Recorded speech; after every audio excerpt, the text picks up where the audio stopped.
Life is either a struggle or a celebration. We want to make life as a celebration. What we need is knowledge. Knowledge of what? Knowledge of what this existence is all about. What is this existence? The five elements: earth, then water, then fire, then air, and ether. It doesn't stop there. If it's only five elements, the whole planet would be just inert. But what brings life into the planet is something more than this. After these five elements, then there is mind, intellect, memory, ego, and the self. So the ancient people discovered what the mind is. I said mind is a fraction of an atom. You know what is atom? One atom, the size of an atom they described, you take one hair and split it into 100. And then take one of that string and again split it into 100. And then take that one hair of that and split it into 100. Then one tip of that you take again and split it into 10. That is the micro size of an atom, of a particle. And you split that again 1000 times, that is called anu, atom.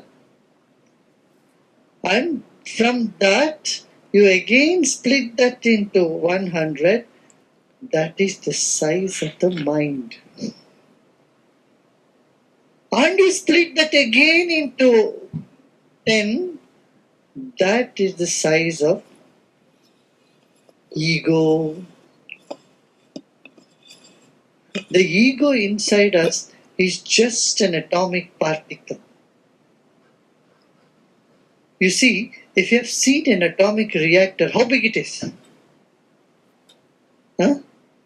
Huge. What is that inside that?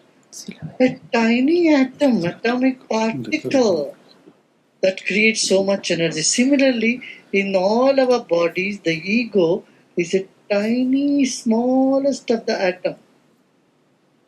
And now what is beyond ego? If the ego is broken, what comes is called Mahat, an energy called Mahat. You have heard the word Mahatma? Mahatma Gandhi? Mahat is when this ego no longer limits itself to just body and the surroundings, but includes everybody, then your consciousness assumes a state called Mahat. That is Mahatma. Every mother experiences it. The boundary is not there. The child is included in the boundary of the ego. Isn't it? So that is the sense of Mahat. Means the bigger I. You have the sense of belongingness and no boundary or barrier between you and other people in the world. You are a Mahatma. So this Mahat Tattva is there. And then beyond the Mahat is the self that is called Shiva.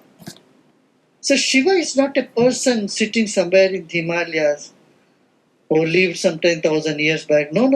Shiva is just the field, the energy. Shiva itself means, you know what? Beautiful and benevolent and so soothing. So here the intellect wants to understand what is this beautiful, soothing, wonderful, bigger energy which encompasses the whole universe, which is the intelligence of the orderliness of creation. Got to understand.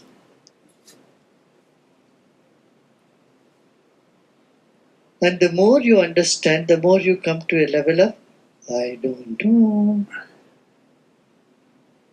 Life is a journey from an ugly, I don't know, to a beautiful, I don't know.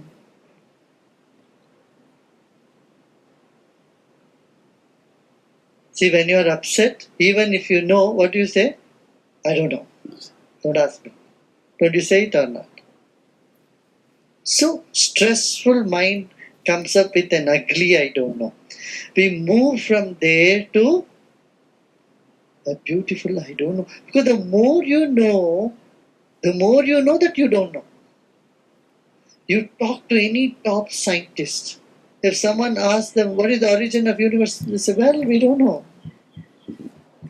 This is a beautiful, I don't know. The more you know, the unknown grows. And loving the unknown is spirituality. What? Falling in love with something which you don't know is spirituality. Now, what is the most permanent thing in the world, in you? You know?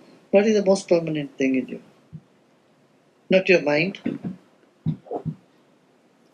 Your bones. We came to know that dinosaurs lived on this planet several million years ago. How did we know that? Because of the bones. So what is the permanent or strong thing in most material substance in our body? The bones. And what is the most subtle thing in our body? Our consciousness. Even consciousness is ancient, is very, very old. Consciousness has kept going from one body to another body, and all the bones were left on the ground. But consciousness stayed afresh. These two things are most permanent. Bones and consciousness. So here Parvati says, oh my Lord, you look so beautiful, adorned with the garland of skulls. Will anybody describe someone, oh, you look beautiful with the garland of skulls? Skull is a symbol of danger, correct? This is a universal language for danger. But here, the wife suddenly says, oh my Lord, you look so beautiful, adorned with the garland of skulls. Time has transformed everything into skulls.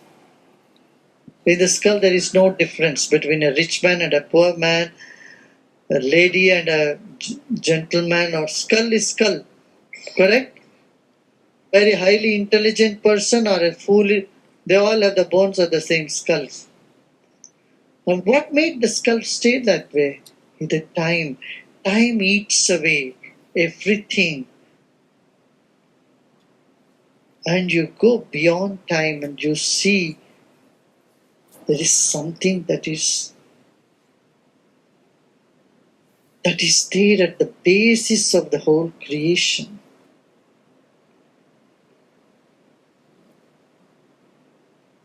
Why people want to kill others, you know? Because they don't understand that time is already doing it.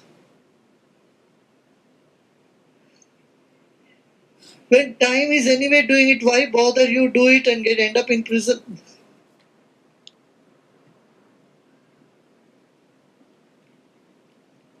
Time is transforming everybody into skulls.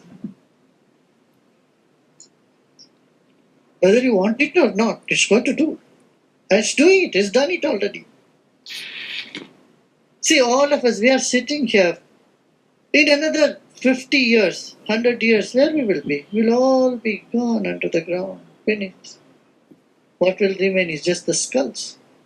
And the time is adorning this garland of skulls.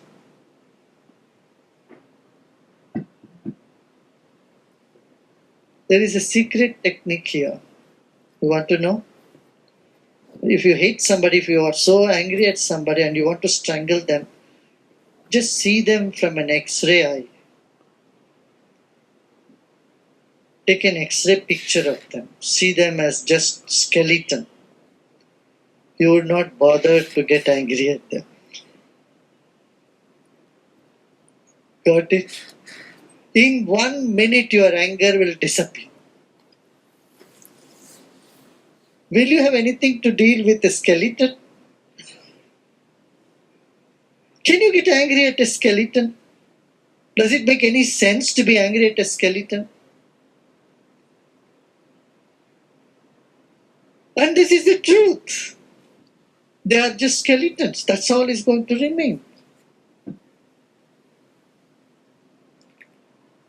What? Just take a moment, maybe 1 minute you close your eyes and think of all those people who bother you. See them as just skeletons and see what happens to you.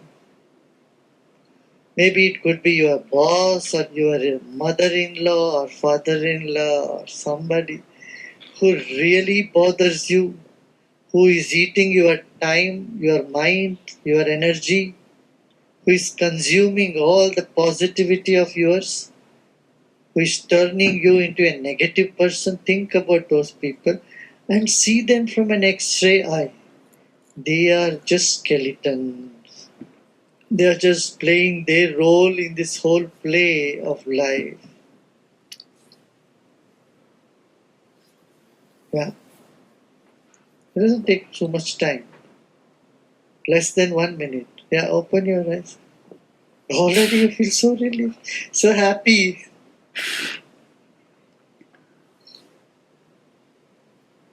Yeah. This is a technique. A fragrant flower can only spread fragrance.